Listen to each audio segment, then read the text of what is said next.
Developing an island, a remote island in the middle of Lake Superior, is not an easy task by any No. means. But if we chose it ourselves, it's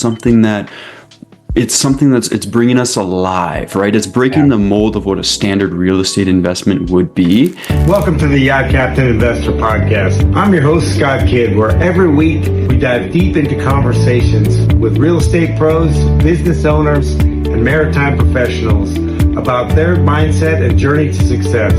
Please help us on our journey to success by liking, subscribing, commenting, and sharing this with others so we can help you on your journey to success. How you doing today? Scott Kidd here with a friend of mine, Cam, who real estate investor. I used to raise funds. I believe I met him in Raise Masters, and Correct. he's been involved in real estate a lot, and he bought an island. So I thought that was a pretty interesting take on it. Just shows there's so many ways to do it. I'm Scott Kidd, the Yacht Captain Investor Podcast. How you doing today, Cam? Wonderful, Scott. Pleasure to be on the show. Yeah, I'm glad to have you here because the last conversation we had, I was laughing pretty hard even after, because when you told me you bought an island, and because the last time we were talking about fundraising, and I believe we were on some of the Raise Masters calls and stuff, which was completely different than the last conversation. But for people that don't know you, tell us a little bit about yourself. For sure. So I'm 26 years old, Swiss Canadian, currently living in Canada. Been in the real estate space since I was 20 in all different avenues, whether it was property management, capital raising, working for masterminds like Raise Masters, and now currently working with Tribevest, which helps independent capital aggregators set up their entities and raise capital compliantly. Outside of all of the business stuff, though, I'm also a yoga teacher, something that's very near and dear to my heart, which ties into the island story.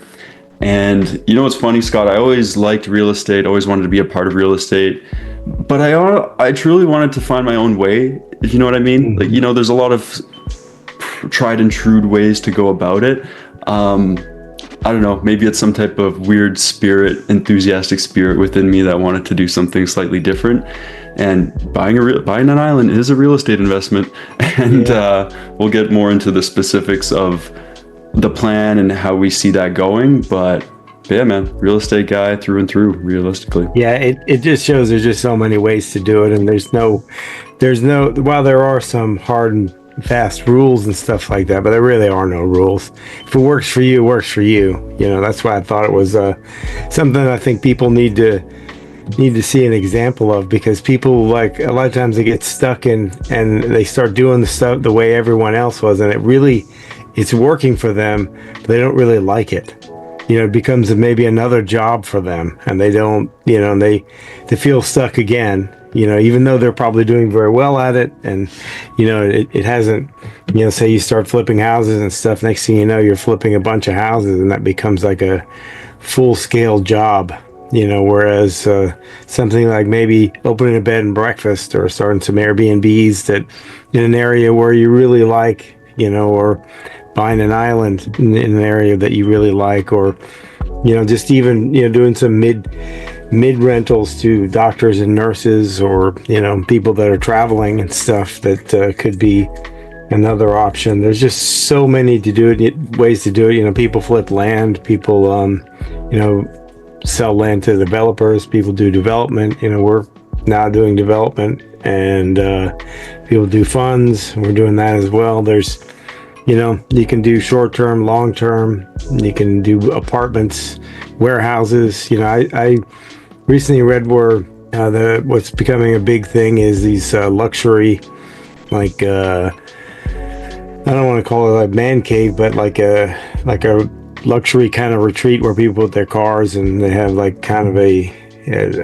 place to hang out outside of home that they go to or whatever, and they have an office and look like a really nice office. So, but people are renting these things, and they're putting, you know, several cars in there, and then, you know, they have all the entertainment spaces in there. So it just goes to show how, you know, there's so many ways to do it. So what got you guys to by the island, because I watched some of your videos and stuff, and I know for a fact that you guys are having a blast.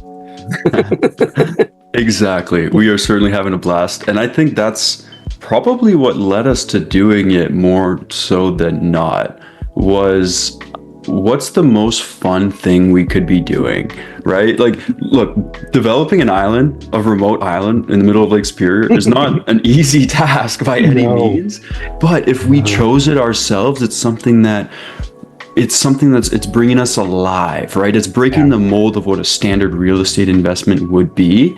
Like you said, there's a million ways to do it. Yes, you can follow the cookie cutter formulas or at least take pieces from it, but ideally the way to live authentically is to be finding your own path, to be very intentional within that. So the story of the island started actually last year when my father passed away on May 13th of 2024. So my father passed away from cancer after 2.5 years.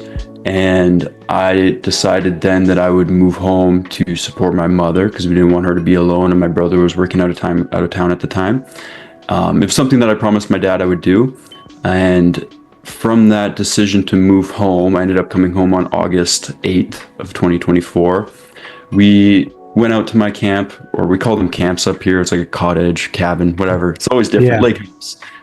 Me and my brother and our buddy, we went out there, and it was funny because I hadn't been there in a long time, but that was where we had our best childhood memories. As kids, there's nothing really better than being by the lake in the summer, especially in Canada, man, right? This is the Newport of Canada. This is I knew you were going to throw that in there. Yeah, I told Scott on our last call if he was from San Diego, I'd say it's the San Diego of Canada.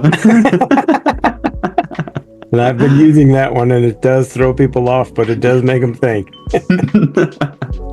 And that's half the battle, is getting people to think sometimes.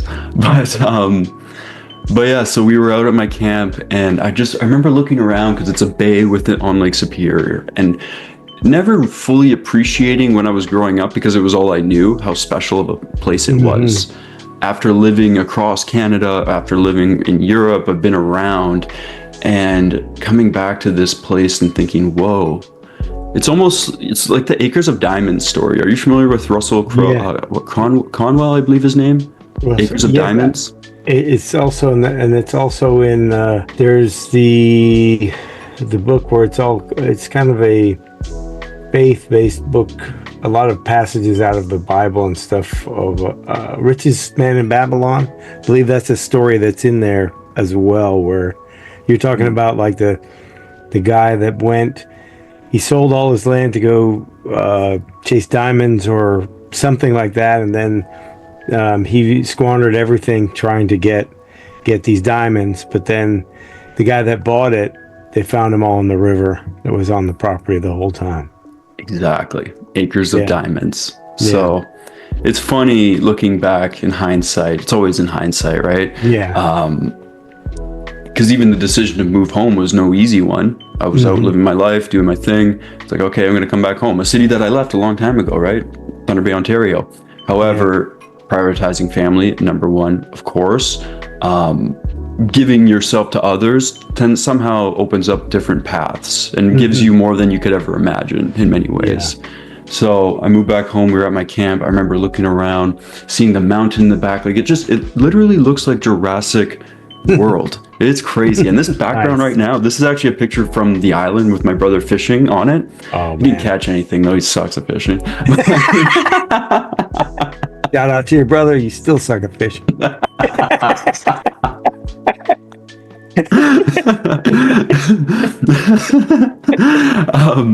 He does. But yeah, I remember looking around thinking, wow, this would be such a cool place for a yoga retreat. As a yoga teacher, that's always something in my mind where, it's not everything is about making $1 billion. Some things you just do in life because it brings you joy. It makes your life a celebration, right? It's the way society wants us to perceive everything around a dollar figure, and that being God itself, right? The US dollar in particular. But that's not the case, right? Life becomes a celebration when we get to live our authentic selves, when we get to be intentional of the direction that we want to be going in. And that's what happens. So thinking that thought, started as a thought. Oh, a yoga retreat here? That would be so cool. From there, we took the boat out of the bay into the big lake for the first time in years for myself. And the big lake's crazy. It's massive. It feels like you're on the ocean. I mean, you know the Great Lakes up here. That's the only Great Lake I've not been on, but they said that it's bigger than all the other lakes combined, right? Yep, more water than all of the other Great Lakes combined. Enough water to cover all of North and South America in at least a foot of water. Wow. It's crazy. Wow. So yeah, we go out, we take the boat out into the big lake, and I see this archipelago of islands. There's like maybe 8, right? Some larger, some smaller. And I just had this thought, whoa, you know, a yoga retreat at the camp would be cool, but imagine if we had an island. Next couple level. days Island. later, couple days later, Scott, this island gets listed for sale. And my buddy just happened to find the listing on realtor.ca. Wasn't even looking for islands, just looked for properties in the jurisdiction outside of the city. And we knew right away that this was some type of sign. That's it. So that's it. Yeah, we got together on our boat. We got together again at our camp. We boated out there right away. We talked to the realtor, but they weren't going to show us. You know, the realtor didn't have a boat. Checked it out. Yeah, we just went right away, and yeah, after stepping foot on it, we knew that we had to pull the trigger. Oh. Yeah, a yoga retreat and stuff that resonates a lot with me because I've done quite a bit of yoga and stuff, and used to do some martial arts, kung fu, really. But what I really liked from it was the discipline and the breathing. Just to it kind of more showed me how not to fight. Really, that I didn't have to.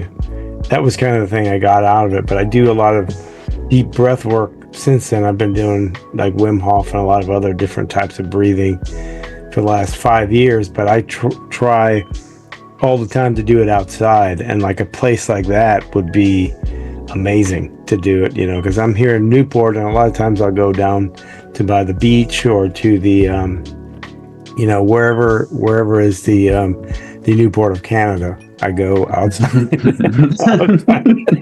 outside and do it outside, because I imagine the air there is so clean and pure, in the water you could probably drink it out of the lake, provided there wasn't a dead animal in the water. Yeah, we've certainly drank the lake water, largest freshwater lake in the world.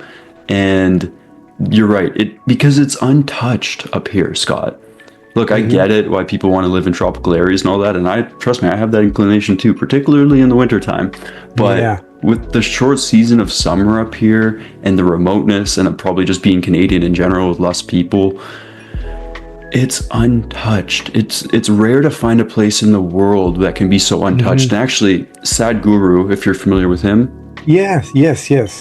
He's currently doing a motorcycle ride across Canada. And he recently stopped in, I think he did a talk in Thunder Bay or something. Thunder Bay is the city up here where I'm at. And he posted a video on Instagram of him drinking the water in Lake Superior and talking about how it's so important for the youth. The youth particularly should be spending time in nature, in the vastness of nature, particularly the places that are untouched, which you only really find that magnitude of natural resources in an untouched place in a country like Canada, some parts of the US, maybe New Zealand, right? There's certain areas around the world which give you that awe, that sense of awe, that Alaska, you can really start to develop that connection. Alaska, yeah, exactly. That's a good one. Yeah, and you have it a lot of different places in the world. And I'm originally from Jamaica. My dad's Jamaican. Mom's American. And like, there's a lot of waterfalls that I get that feeling from, because just the immense power of the waterfall and coming out right by the beach, where it's two big power things. And I think for kids especially, I think that makes a big difference, because kids can have fun anywhere. They don't need the toy, the phone or the computers or what have you. If you put them outside with a couple of their friends, they're probably not going to come back in. We never did. I mean, it didn't matter where we were. We were out in the bush, the forest, or what have you, or by the beach, or wherever we were. We didn't need that much. And especially if you're in nature, you learn so much more about how things work. I think you get that sense of belonging also, and just being a part of something bigger. Exactly. Yep. Yep. And it develops that connection, that inherent connection that we have, which frays over time, particularly time spent in cities away from the world of nature, which can be very cruel, but also the most incredibly beautiful thing on the planet. Like this Lake Superior, is vicious. Vicious at certain times. Even this past weekend, me and my brother, we loaded up our boat full of lumber that we were bringing out there to start decking for the sauna area. And on Saturday, we were going out mid-afternoon. We leave the bay, we get out into the gap, going into the big lake. The waves were brutal, and we were way over the limit of weight that we could have had in our aluminum boat, and we were getting beat up. And we took that as a sign. We're like, hey, you know what? Last summer, very late in the season, we made some close calls getting out to the island, probably a little too close for comfort because of the short season that we had, because we bought the island so late in the year. But this time we decided, you know what, we're going to pull back. We're not going to risk it on certain moments, especially with a boat full of lumber. And, you know, it was just like 2 dogs plus me and my brother, you know, just not ideal. So we pulled back, we docked at the camp. As we were pulling back in to the bay, there was an eagle circling overhead where our truck was parked. And we're like, you know what, that was a sign. That was a sign that we weren't supposed to go today. And we didn't. Next day, so yesterday, Sunday, we leave earlier in the morning, calm as glass. I bet. Yeah. And it makes you so much more in tune with your environment when you can start to read it or feel it intuitively, like, oh, this is a good day or this is not a good day. And being able to trust your own feeling and intuition, that's a skill set in itself to develop. Well, it really is. And I know, like, me working 6 weeks on, 6 weeks off on the boat, like, it takes me a couple of days to get acclimated. But I always go out, like, I get up early in the morning anyway, and I look at the water, see where the wind is, and it takes a little bit, but I get right back into it and like, well, no, today's not a good day. You know, it's coming. You can feel like when it's going to rain and all that stuff, you start to get a little more in tune with the weather. And I would imagine you probably only have a couple of months to build. So what's the plan for this summer?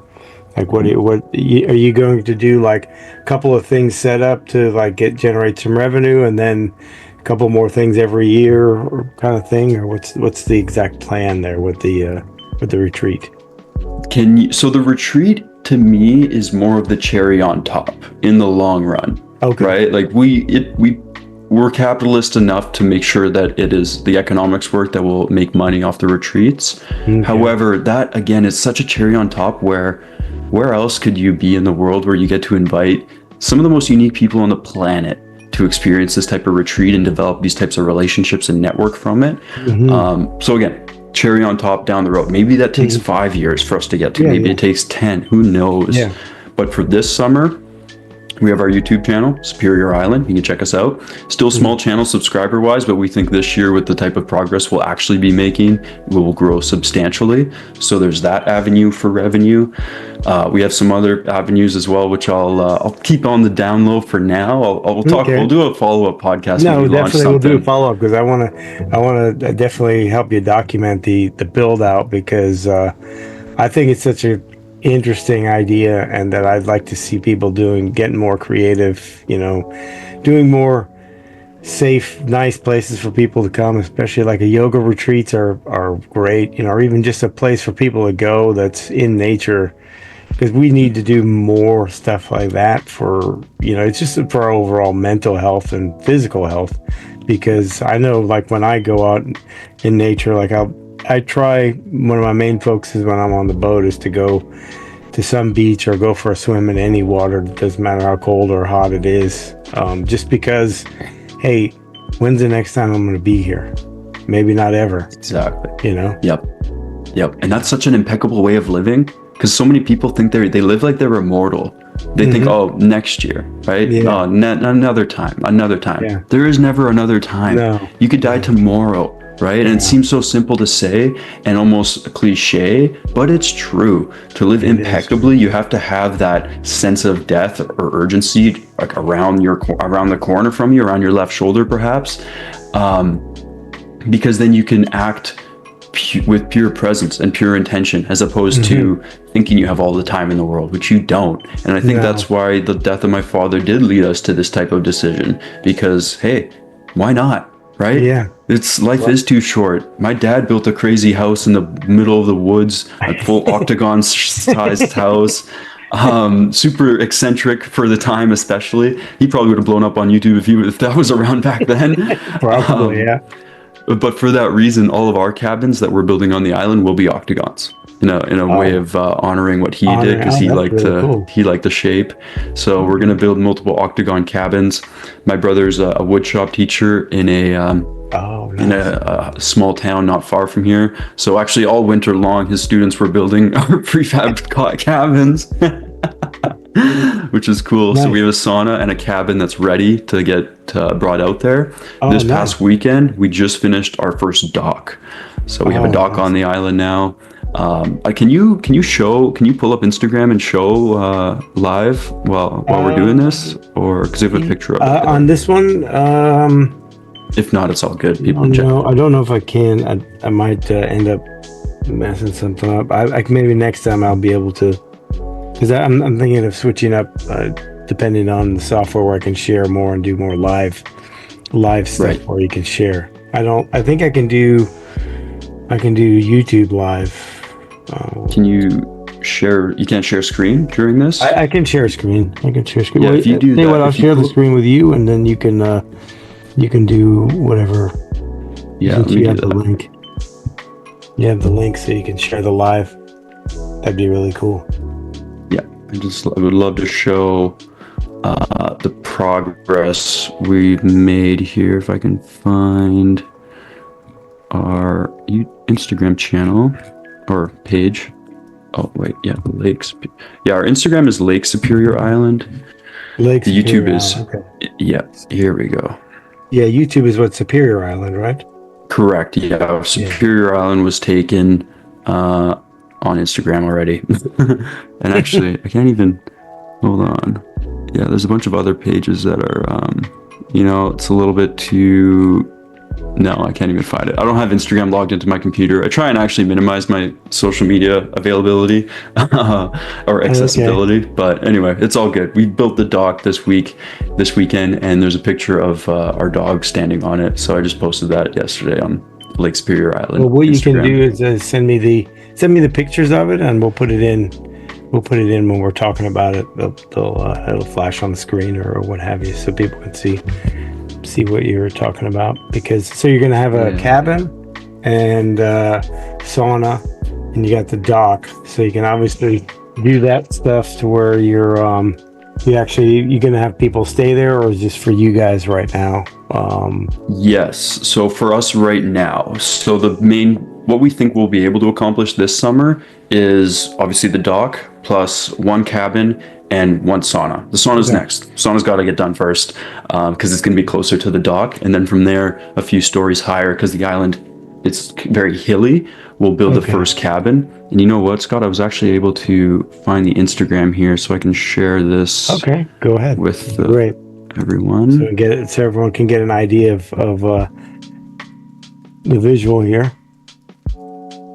Yeah, so this is our Instagram page. Again, quite small still, but we're very confident that what we're doing here conceptually makes sense, because it's more unique. So this is our first. Let me see, our first dock here. You can see it loading here, right? Yeah. Yeah, usually with Zoom and stuff, it takes a little bit longer, just because it's going through multiple different softwares here. Yeah. Can you see that now? Oh, very nice. Yeah. So that's our first dock that we built, nailed into the rock. How deep is the water around the island? At least, like it gets deep very quickly. It'll get up to at least 150 feet, very fast. Yeah, right there by the dock, you got plenty of water for your boat. You probably got 10 feet. Oh, okay, perfect. Yep. More than 10 feet there, actually. Oh, nice. Yeah, our boat would be. Yeah, we can drop the motor right there, and it's not a problem. Very, very good. So you can have plenty of. So you have a cabin, the sauna, and the dock. So then that kind of gets you on your way for next year. You're obviously going to build more cabins, more saunas, that kind of thing, Mm, or yep. more meeting places, or like maybe a little hall or something for people to eat and stuff, something like that. Or are there any animals on the island at all? Just Just birds. birds. Okay, Yeah. interesting. Yeah. There's one duck that has a nest on there somewhere, and our dogs always scare it, so it darts out into the lake. Nice. But yeah, other than that, no wildlife. And yeah, so we'll have the cabin, we'll have the sauna for this summer, which is huge, huge, huge. Because again, we're Yeah, just like roughing it. There's just, it's not anything yeah. You're glamorous in camping. terms of, yeah, we're camping out there. Even getting all the lumber out there, like it's not, hey, we're just gonna drive this truck over and drop it off. It's no, we gotta drive the truck, then take it out of the truck, load it in the boat, drive the boat, load it out of the boat. Oh, But really? having the dock now makes it a lot easier, because before we were just moving on rock. And again, aluminum boat, Oh, it's yeah. not bad, but the dock substantially is going to be a massive Yeah, help that's a for game us. changer. That's a game changer there. So, what about I have a friend of mine that I used to work with on the boat. Her folks own a cabin they've had in their family for probably over 100 years, something like that, and it's on Lake Winnipesaukee. And funny enough, they did most of their building in the wintertime because the lake would ice over, so they could Mm. run the stuff over, all the supplies and stuff like that a lot quicker. But I don't know if that's an option for you guys. Probably not. I mean, I imagine it's probably pretty brutal over there in wintertime. Yeah, the bay freezes, but the big lake, it never fully freezes. Oh, So it's okay. kind of a dice roll. Like maybe if you had a couple weeks in a row of -30, -40 Celsius, you would Hmm. be able to get out there. But it's such a dice That'd be roll that sketchy. That'd be so sketchy. sketchy, man, because you never Yeah. know. Like it freezes, but like never enough. And like, yeah, Well, it's and this their island was not too far, so where it froze was pretty shallow water, so it was probably, I would imagine. How far is the trek to the island from your camp, from your initial about camp? 20-minute boat ride. Oh, okay. So So it's it's a good ride. It's a good amount for it to yeah, freeze over all the way out there. That's probably not going to be a non-issue. That's not going to non-starter.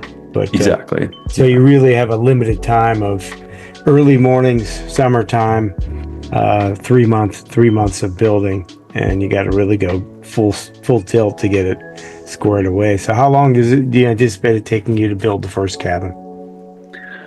Probably. So my brother's a journeyman carpenter. So how long will it take him is actually a better question.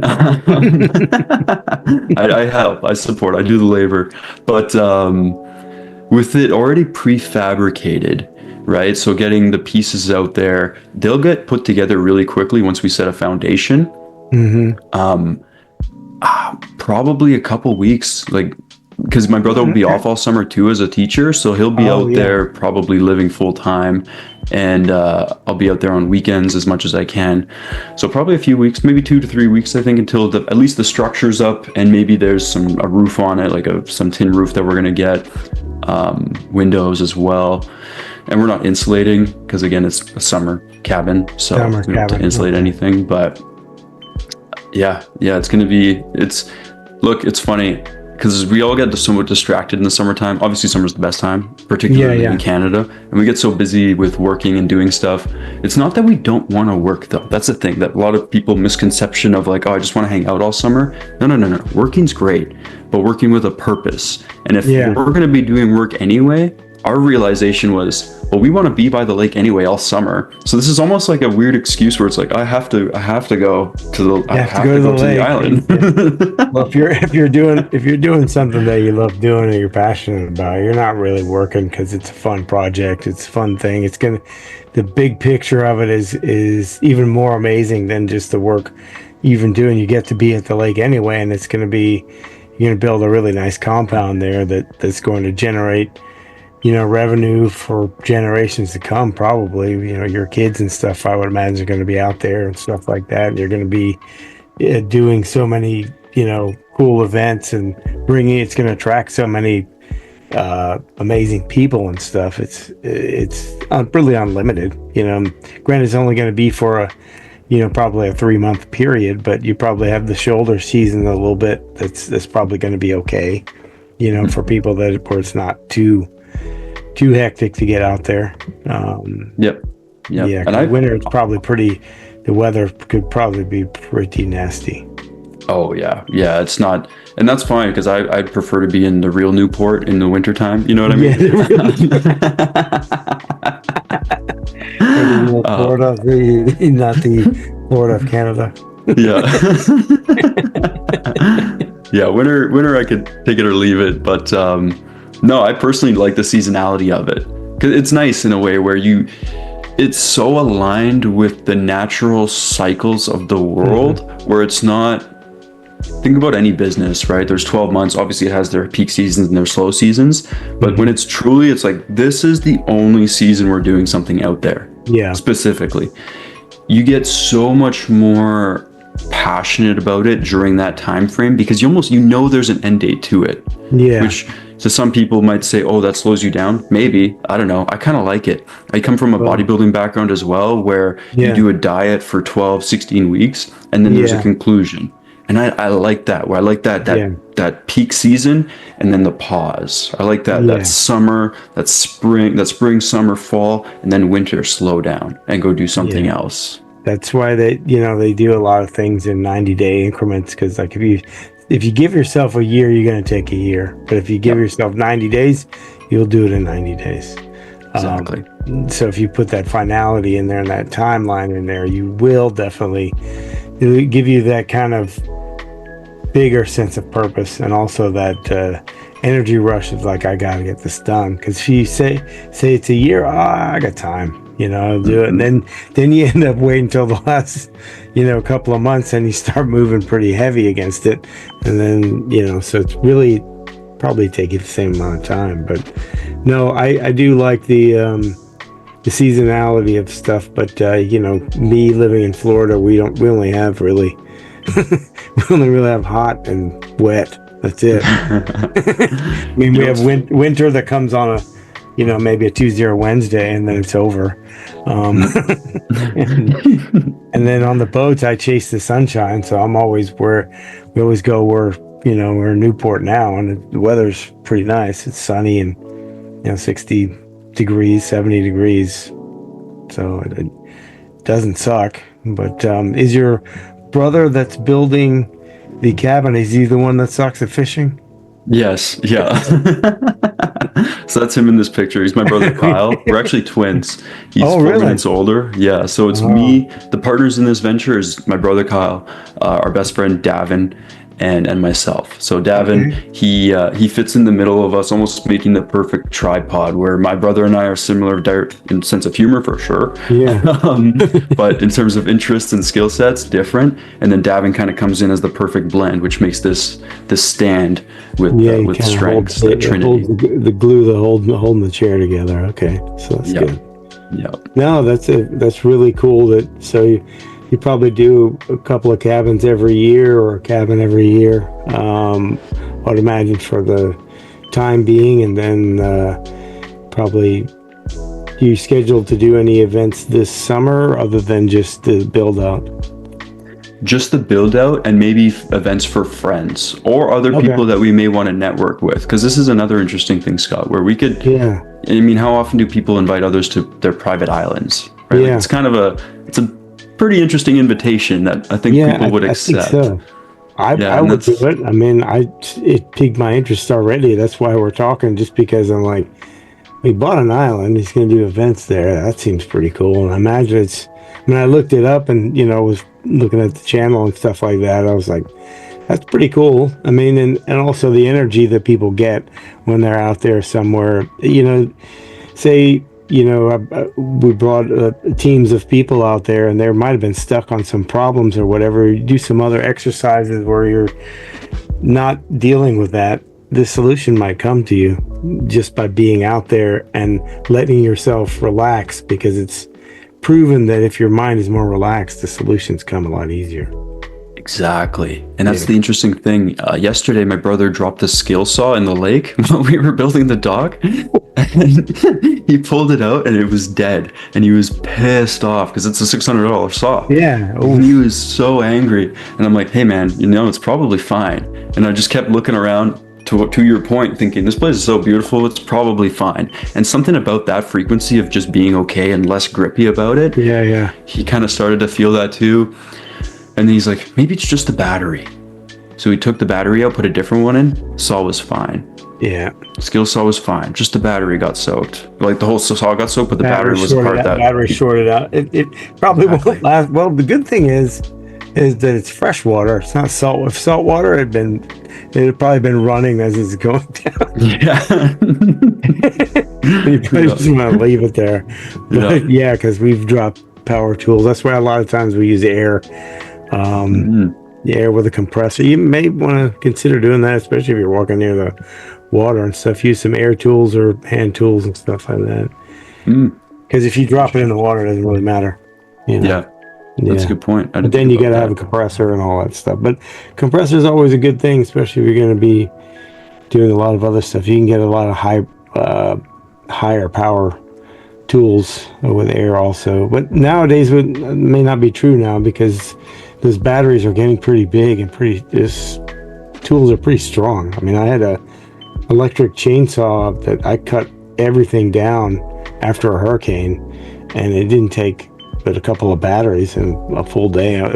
With the gas one, I would have had to keep refilling the tank. The electric one worked pretty great. Actually, I ruined the chainsaw that when I burned it up because I kept using it. It got hot, and I didn't think it was a big deal.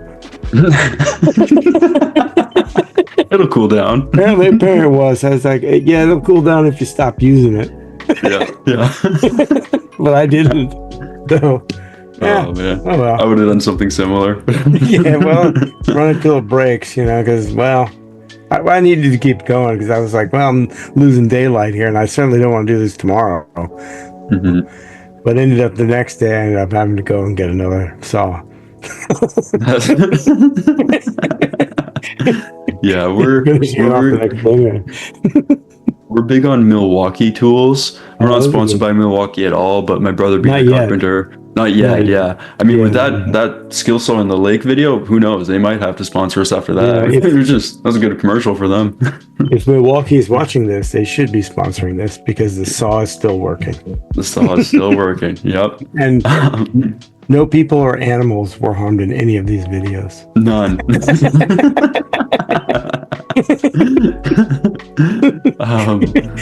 Yeah. But they do make great stuff, and I mean, all the stuff that we use is electric and cordless. Yeah. Right. So it's all batteries. So it actually works out great out there, where we have all the tools we need. And again, we're doing this from scratch, Scott. It was dense. There was not even a trail on this island. It was so built up with trees and debris, and there was nothing. You'd have to bushwhack just to get through it all. But now we have trails going across, and it's so crazy because it's a 3.5 acre island, but it feels much larger. And maybe it's because of the inclines and declines, like it goes up and down when you're hiking across it. But even now, for us to be building this dock in that little cove and then putting the sauna there and then the cabin close by, that is still such a small portion of what we actually have to work with. It is such a big canvas in reality to do something from scratch with, especially with the amount of things we want to do. But it's so incredible because we're working on one corner. A couple hours later, we decide to walk to another corner just to go check it out again. And it almost feels like you're in a different place. Again, having the being covered in water on all 4 cardinal angles, directions rather. I mean, you can just go and it feels like you're in a different place when you walk to the other side. It's incredible. Sunshine everywhere you look, it's just, I don't know. It's a very special place that does bring you some type of peace when you're out there. And it's something we've realized, as much as sometimes we want to treat it like a job site and get out there and get hustling right away. No matter what, every time we get out there, Scott, we just stop and we breathe and think, whoa. You get it, they're like, yeah, we'll get it done. Yeah, exactly. I was thinking one thing you could do is just rent the island out to people that do CrossFit, and then they're like, where's all your CrossFit stuff? Right there. Run from one end to the next one. Move those 4 rocks over there, but have them build out clear your land for you. That's a good idea. I know some guys who do CrossFit. Maybe we'll pitch them that. Yeah. Yeah, we got plenty of rocks. We got lumber. We got, we got all the stuff you can move around so you can get trained for your next competition. Yeah. That's what my brother always says too, and my dad used to say it, where after we do laborious type work during the day, he's like, "Oh, you don't have to go to the gym now." And I always hated it because I'm like, that's not the point. Yeah. We didn't quite do that. My back is broken, but my legs are still twigs.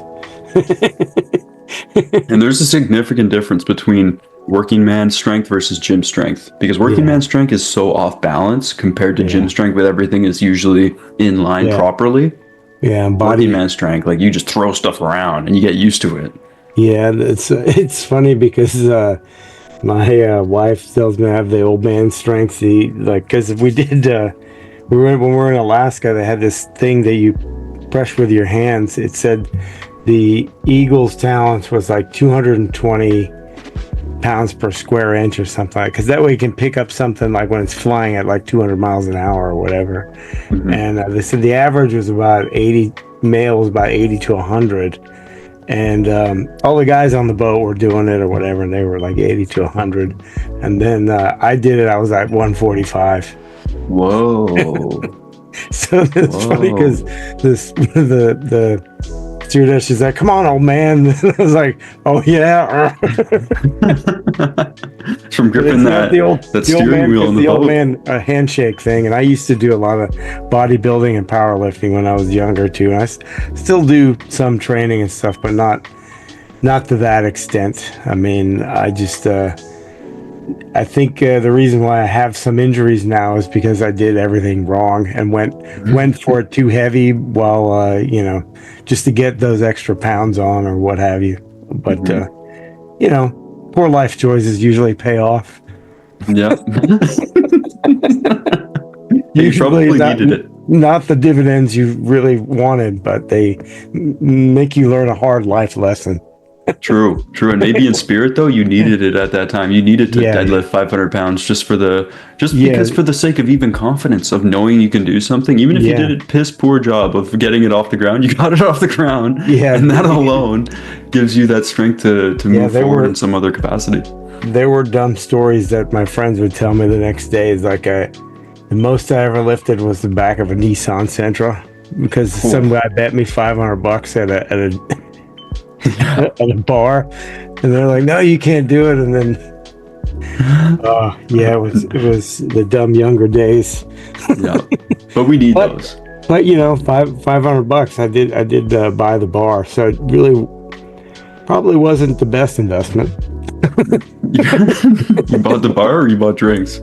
No, I bought drinks for the bar. Everybody, even the guys I beat or whatever, I didn't care. Yeah, of course. What a celebration, though, for a night.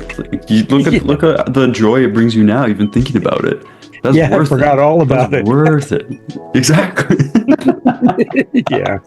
Well, that's probably one of many. Yeah. So, what's the next steps after you sort out these the sauna and the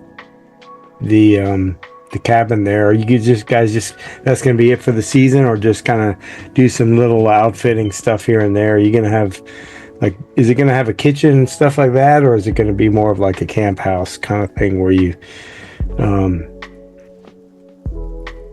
the first cabin will likely be more of a camp house for the first season, because then we can at least have a structure to sleep inside. Yeah. And then the following year, we'll see what's like. We'll probably build larger cabins for ourselves, as far as like guest houses for other people that would come up for a retreat or something. We'll have smaller ones, maybe like bunks, for example. And then those wouldn't have kitchens, and we would have like a main house kitchen. Mm-hmm. That way, you can serve food. Just like a communal kitchen, where a big one where you can cook larger meals for everyone. Is it gonna? Exactly. Are you gonna have power on the island, or are you gonna just mostly do like propane and stuff for gas? We would likely we'll do a lot of solar, and maybe wind, perhaps. I'm not too sure how I feel about windmills, especially with birds around. But we'll have generators, probably propane generators as backups. And yeah, but other than that, it's completely off grid. There's no hydro line that's reaching out there. Yeah, because going back to my friend's camp, they had, I think they had propane, like a propane fridge and stuff like that. And I asked her dad, I said, well, are you going to get, solar panels and batteries? And I said, nope, we have no place to charge a phone here. Interesting. Yeah. He's like, it's been that way. It's worked that way since I was a kid. So we're going to leave it that way. We're not we come out here to kind of get away from everything. So we have the fridge, we have the stove, we can cook and eat. That's what we need. So we don't need any of the other, modern conveniences. They had little propane lamps and stuff too, and had little, candles and stuff. It was actually pretty great. I didn't miss any of it at all, really. Interesting. Yeah. I wonder what size propane tank we'd be able to haul back and forth, because that would be the only concern of how much propane we would need. I mean, a lot of small tanks is also a possibility, I guess, but we'll see. You can get those decent sized ones that would probably be pretty easy to carry around and swap out. That's the kind of the thing, is because if you get a big one, how are you going to fill it, with so if you get some smaller ones and everything, you could probably be pretty cost efficient or whatever. And natural gas propane is not it's pretty cost effective anyway. That is true. Yeah, and these are all fun things that we're gonna get to figure out along the way, right? Yeah. Like it's such a there's so many unknowns, which also makes it more enjoyable. Again, because like the cookie cutter way of doing things is people describe the path to you, and then you just know the path, right? Yeah. Whereas, where's the discovery? Where's the enjoyment of learning along the way? So that's where, we'll have our cabin and our sauna, and that's like the huge first step for this summer, considering we started with nothing. Yeah. And then throughout the winter time, and even now especially, we're trying to figure out exactly how to best approach YouTube in terms of our videos, right? So for example, we could do certain videos that are more condensed, maybe multiple weekends in one, where we show the full construction of a cabin or a dock. But there's also an angle where we like to do the vlogging stuff, and maybe the vlogging doesn't get as many views, but it shows more personality, and we get to have fun doing it. So we're still trying to piece it together with what angle we want to take. If we want it to be very just construction specific, I'm sure that would take off on YouTube, but we feel like we have a lot of personality to share, and some of the stuff that happens when we're out there is so funny that we just want it to be more of a show in general for people to watch and be a part of in a more intimate way. Well, I think if you combine both of those and just kind of show people, each of you show your personality on how you're building it out every day, it'll naturally get a really great following, because you got a great personality and you're doing something that's fun and unique, and people will want to like tune in and see what's going on here. Because I've watched some other things on YouTube where, it's just a step-by-step process, and it's great and all because I learned how to do it. But then there were other people that I followed and I watched, this week they're adding on the deck, and then they're screwing around and they're doing the deck, and then they get the dogs running around and stuff. And then the week after they're building out the basement and everything else. So you could combine the two of them, and, people will learn how to do stuff, and they see that you're learning while you're doing it. They'll probably give them a little more hope and energy that, hey, I can do that too. He's doing it, so I can do. I mean, that's the big way how I learned a lot of things, the way a lot of people learn. If you see somebody else doing it, it's like, well, you get to spark a trend. Next thing you know, all the islands are gone. Perhaps we get some neighbors. Yes. However, the real intention is just for people to see what you can do, like just following what calls you, whatever interests you. And that's one thing I learned from my dad, because he had a lot of different interests over the course of his life. And what I've realized from that is he just ended up in a very good place in the long run, because he kept just listening to that. He kept listening to that instinct, that interest. Whenever something would pique his attention, he would follow it. And maybe it would lead somewhere long term, maybe it wouldn't. He would pivot. And that's, again, what we're sharing is just something inside us said, this is interesting, right? There's a passion there. There's like, Yeah. again, the yoga, the combination with hanging out with my brother and Davin, and then being on this island, being on the lake. Like there's a lot of pieces that come together into one. And maybe it's an island for the other people as well, but maybe it's completely different. Maybe it's just some sense of adventure. And because this is, Scott, something that I figured out. Whenever someone's old and dying, a lot of times people ask, what do you wish you did differently? The common answer is usually, I wish I traveled more. Yeah. I used to take that very seriously. And maybe it is that case for some people. But what I truly believe, it's just that they're looking for a sense of adventure. They wish they took more risks and had more adventure through their life, because that would have led them to feeling more fulfilled in the long run. And this is a sense of adventure. We're not 40 minutes outside of the city that I grew up in, but it feels like we're in Hawaii, right? Yeah, Different planet entirely. No one has on their tombstone after they passed, I wish I would have worked more.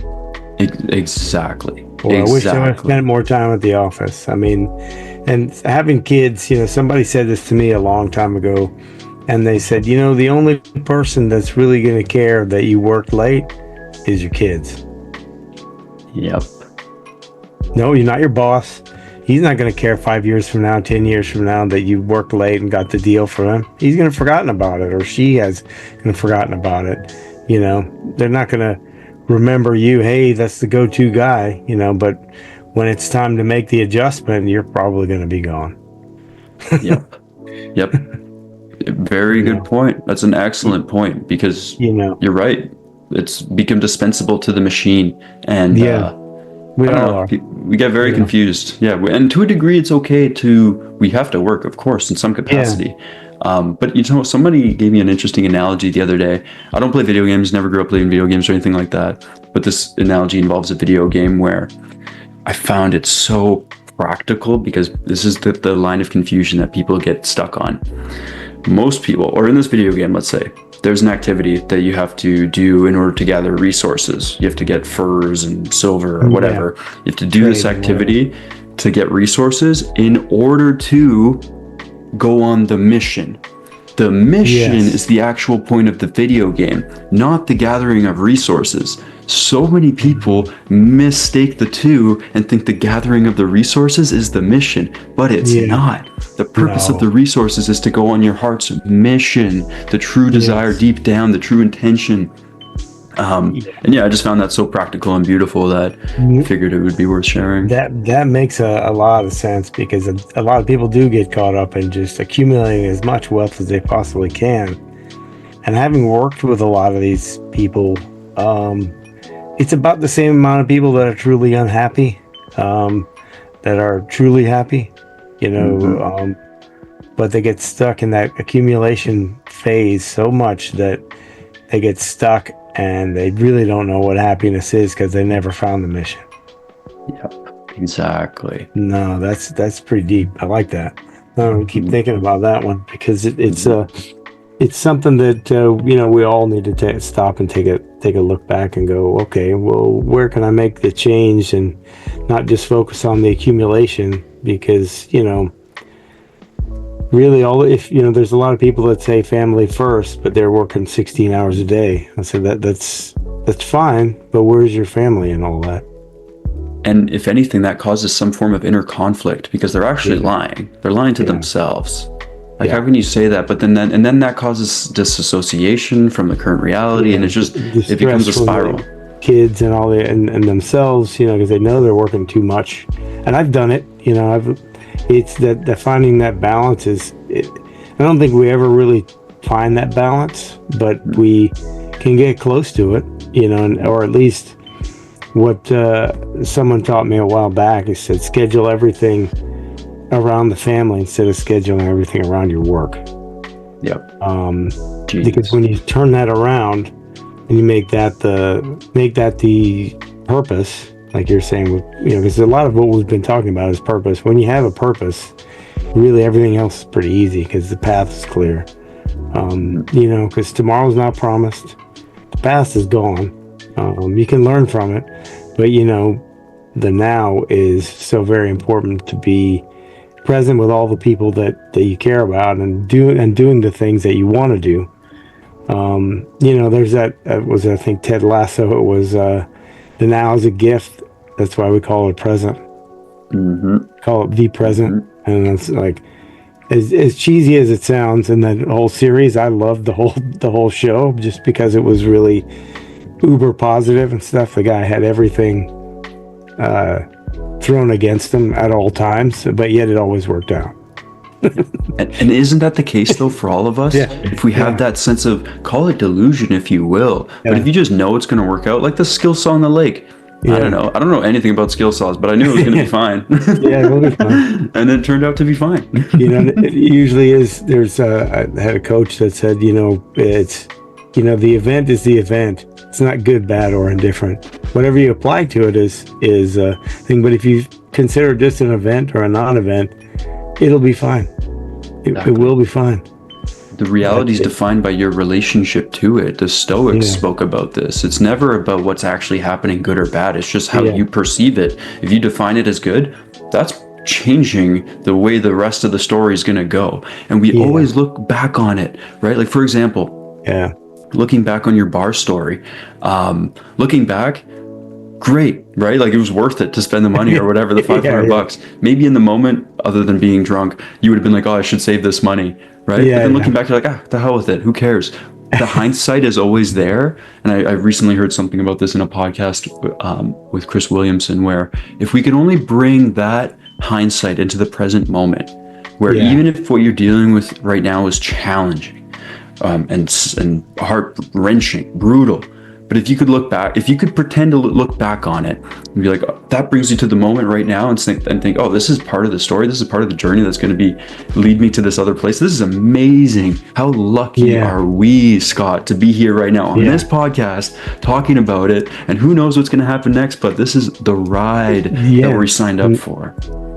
Who knows where this is going to take us? I mean, because it's, it was funny because I was thinking just about that last call we had, because I didn't even remember that I booked it, and I remember you came on. It was a different person. I don't know. You're like, do you know why you booked this call? I said, no, but I'm here now. And then we started. And it was a 15-minute call. And I was like, now I know why we're supposed to be doing this. We're supposed to be doing this at this time, this very moment, and then it led to this. Who knows where it's going to go after this? But I know it's going to be fun. Exactly. Yeah, 15-minute call ended up being an hour, and then now we're here. And who knows? We might need you to captain people out to our island and back in the summers. I'll count on it. I'll be up there sometime, driving people back and forth. I'll even get a corncob pipe and talk like Popeye if you want. Or Ahab the pirate or whatever. Yeah, you wear an eye patch. You got to wear an Captain eye patch. Ahab. Yeah. I get to wear an eye patch. Can I wear like an Elvis costume at times? A Jack Sparrow costume. Jack Sparrow. Bet. Yeah. Well, this has been as what I thought it would be, which was great. For people that want to find out more about what you're working on and where you are and connect with you, where can they find you? Number one call to action is just check out Superior Island YouTube channel. Please go ahead and subscribe. You'll see all of our latest updates there. There's a link to our other social medias within the channel, but the YouTube is our number one focus. Well, that's been great. So connect with Cam, and it's been so great having you on here. We're definitely going to be doing some follow-ups and check in with you every so often to find out where everything is. And I'll be sharing a lot of your stuff on YouTube and everything else, just because I love the project. I like to see more people doing what they love doing and doing things that they're passionate about. So that's really great. This is the Yacht Captain Investor Podcast. Please like, subscribe, comment below, and follow along and share this with your friends if you've gotten good value out of it. And as always, investing in yourself is the best investment you can possibly make. See you guys next time. Thank you.